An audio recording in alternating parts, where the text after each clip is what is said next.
Assalamualaikum warahmatullahi wabarakatuh. Dengan saya Riki Diansyah, saya Prodi PGMI semester 4. Di sini saya akan mencoba untuk menjelaskan, mempelajari bagaimana mengenai KPK.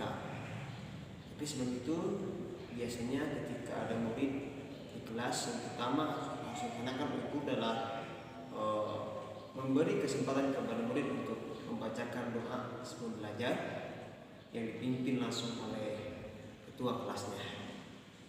Lalu setelah itu, setelah membaca doa, lalu dia biasa membaca salam, membaca doa, lalu murid menyiapkan bukunya untuk pembelajaran yang akan diajari. Kemudian setelah itu seorang guru wajib untuk mengecek administrasinya seperti apa, seperti absensi, ataupun bila mana ada yang menabung itu persilahkan kepada siswa untuk menyimpan tabungannya di meja guru. Itu kewajiban guru untuk membereskan administrasi tersebut. Oke, kita langsung saja. Di sini saya sudah menulis materinya. Di sini ada KPK. KPK di sini kelipatan persekutuan terkecil. Sebelum kita langsung pada soal, di sini kita harus memahami dulu apa itu kelipatan persekutuan. Kelipatan persekutuan itu merupakan jadi dua bilangan, ya, dua bilangan yang sama yang dilipatkan, ya, yang dilipatkan. Nah, itu kelipatan persekutuan. Kemudian, lalu apa kelipatan persekutuan terkecil? Nah, kalau kelipatan persekutuan terkecil adalah bisa ditambahkan dengan pengertian tadi, ya, dari kelipatan persekutuan, berarti dua bilangan yang dilipatkan dari yang paling terkecil. Nah, itu. Jadi perbedaannya antara kelipatan persekutuan dan kelipatan persekutuan terkecil. Langsung saja, saya tidak terlalu mau banyak membawa waktu. Kita langsung saja ke metode yang pertama. Di sini saya ada menggunakan 3 metode penyelesaian KPK. Di sini ada metode mengurai, ya, atau menyusun. Dan ada metode open faktor atau faktorisasi terima. Dan ada metode tabel. Ya, langsung saja.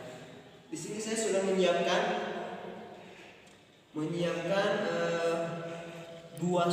dua bilangan. Ini 12 dan 6. Ayo kita uraikan. Nah, 12 kelipatan dari 12 berapa? Ya, oke. 12 pertama, kemudian 24, lalu 36, kemudian 48, ya, dan seterusnya. Oke. Lalu kelipatan 6. Sini 6, kemudian 12, kemudian 18, kemudian 24, ya, 24, kemudian 30, ya, 36.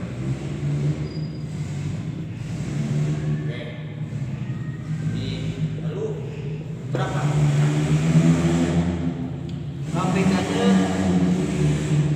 dari tadi pengertian KPK, kelipatan persekutuan terkecil. Kelipatan persekutuan terkecil. Nah, kita coba dilingkari dulu yang samanya. Sini ada 12, ya. Karena yang sama gitu angkanya. Kemudian ada 24, ya, lalu 36, nah, 36. Lalu mencari KPK harus dicari dua bilangan yang sama yang paling terkecil, itulah KPK. Dan di sini yang paling terkecil adalah 12, berarti KPK-nya adalah 12. Oke, itu selesai mengenai KPK dengan penyelesaian KPK menggunakan metode mengurai. Kita langsung saja ke metode pohon faktor. Ya, pohon faktor. Di sini ada angka 12 dan 16. Kita coba untuk diuraikan, ya. Angkanya 12 bagi berapa? Ya, bisa dibagi 2 ya. 12 bagi 2 6. Kemudian 6 bagi 2 3. Nah, ini jadi syaratnya apa?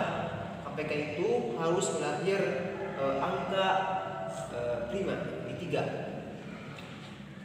Kemudian 16. Berapa 16? Kira bagi berapa? Bagi 2 ya. Bagi 2, 16 bagi 2 8. Ya, 8. Kemudian 8 bagi 2 6. Ya, kemudian 6 bagi 2 3 ya. Ya. 4 ya, ini 4. Maaf, ini 4 2 ya. Oke, sekarang kita mencari KPK-nya. KPK-nya berapa? Dari di sini kita ambil yang sama, ini 2 ya.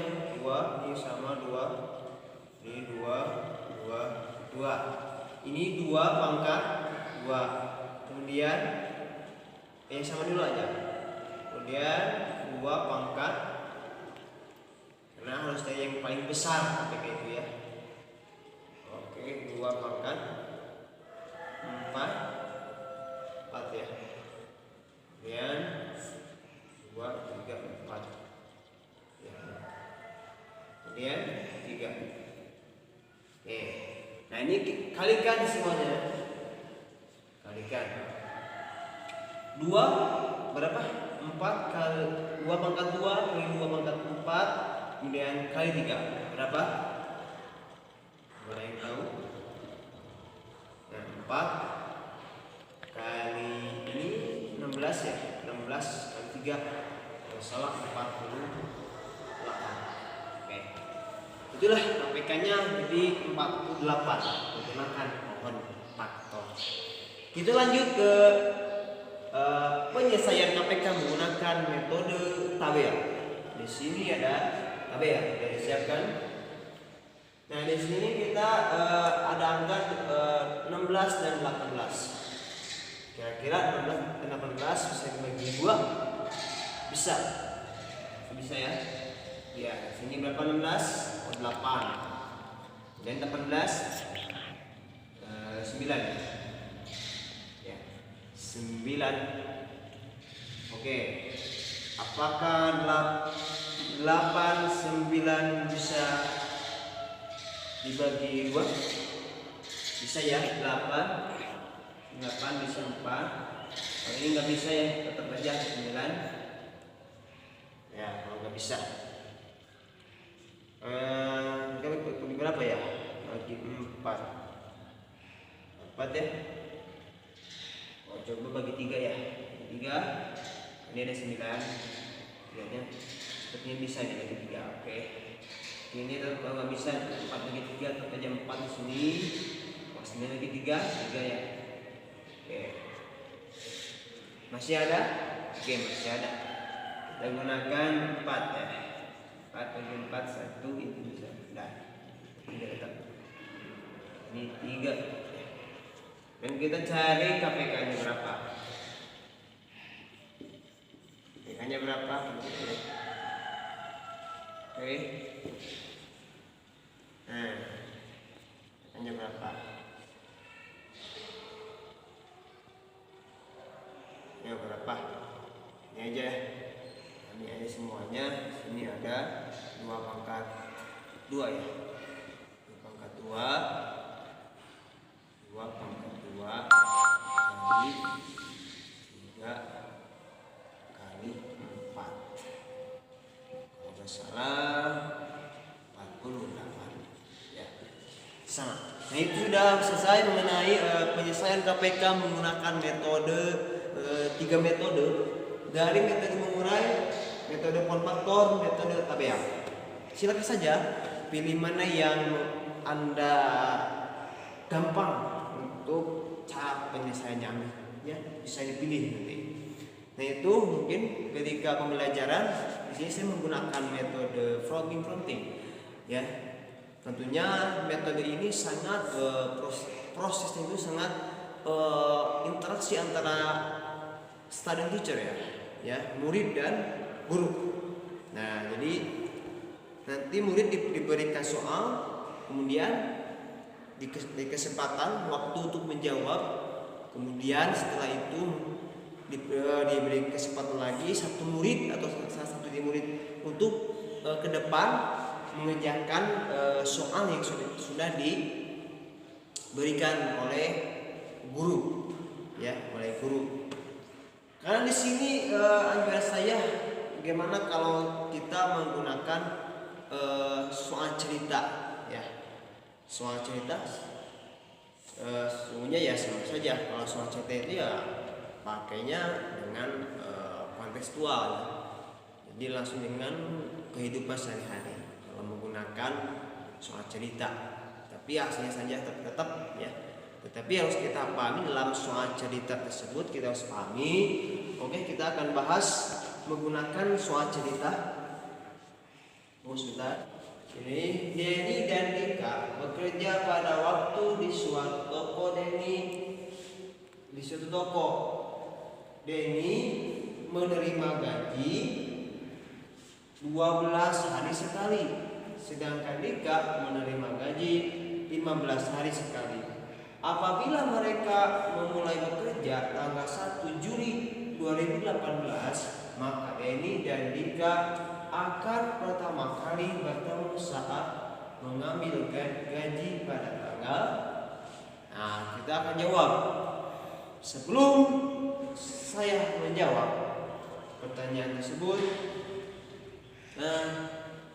saya akan menyampaikan dulu soal cerita. Itu kan ada tahapan-tahapannya, ada ciri-cirinya, apakah ini KPK atau ini EPB. Nah, ciri KPK di sini ada ciri sekali di sini termasuk ciri KPK. Ketika menemukan Anda sekali, sini pasti disebutnya KPK, soal KPK. Itu saja. Terus ada ketika ada kata bersamaan, kemudian ada bersama-sama, bersama lagi. Itu ciri-ciri soal KPK. Ya. Kita lanjut ke jawabannya. Di sini kita akan buat menggunakan metode tabel. Oke, tabel. Ya, tabel.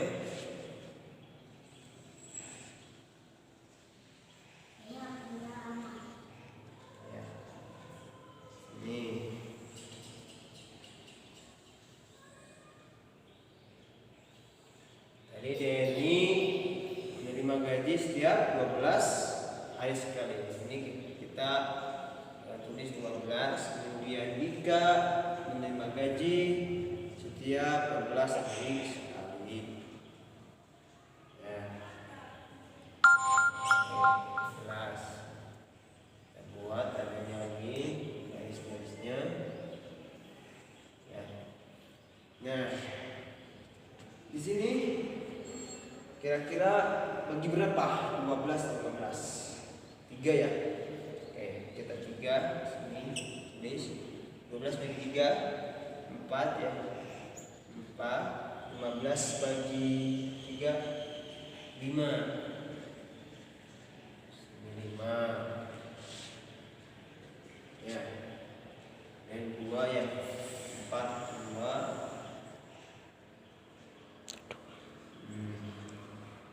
5.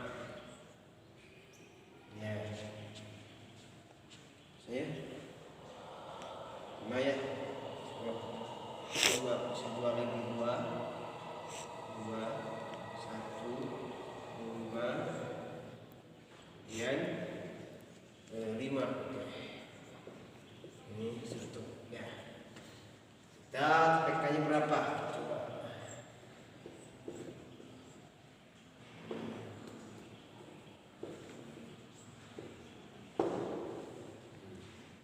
Berapa? Di sini ada 2 pangkat 2 pangkat 2 dia 3 5. Nah, 2 pangkat 2 berarti 4 ya. 4 kali 3 12, 12 kali 5 60 ya. Berarti APK-nya 60. Nah, dan ini jawabannya kalau nggak salah ya tanggal 29 September 2014. Nah, di sini 60 hari bisa diperhitungkan. Oke, itulah soal cerita yang saya buat. Nah, nanti kalau misalkan ada siswa, saya akan buat soal cerita. Ada siswa dipersilakan untuk menjawab, berikan waktu untuk menjawabnya. Setelah itu salah satu siswa ke depan untuk menjawab, lalu siswa yang lainnya menyamakan apakah jawaban siswa tersebut sama atau benar atau tidak. Itu bisa langsung diperbaiki oleh siswa yang lain. Ya, sekian saja dari saya mengenai penjelasan KPK. Mohon maaf bila ada kesalahan dan kata yang salah, karena saya juga ingin belajar. Lalu setelah itu, ketika siswa sudah selesai pembelajaran, seorang guru wajib merapikan siswanya, ya, dari kantong, ya, bangkunya, gitu. Lalu memberikan peringatan kepada memberitahu jadwal kerjanya. Biasanya kalau di SD itu untuk hari esok, bagiannya hari ini, itu. Lalu setelah itu guru memerintahkan ketua kelas untuk memimpin doa mau pulang. Sekian dari saya. Wassalamualaikum warahmatullahi wabarakatuh.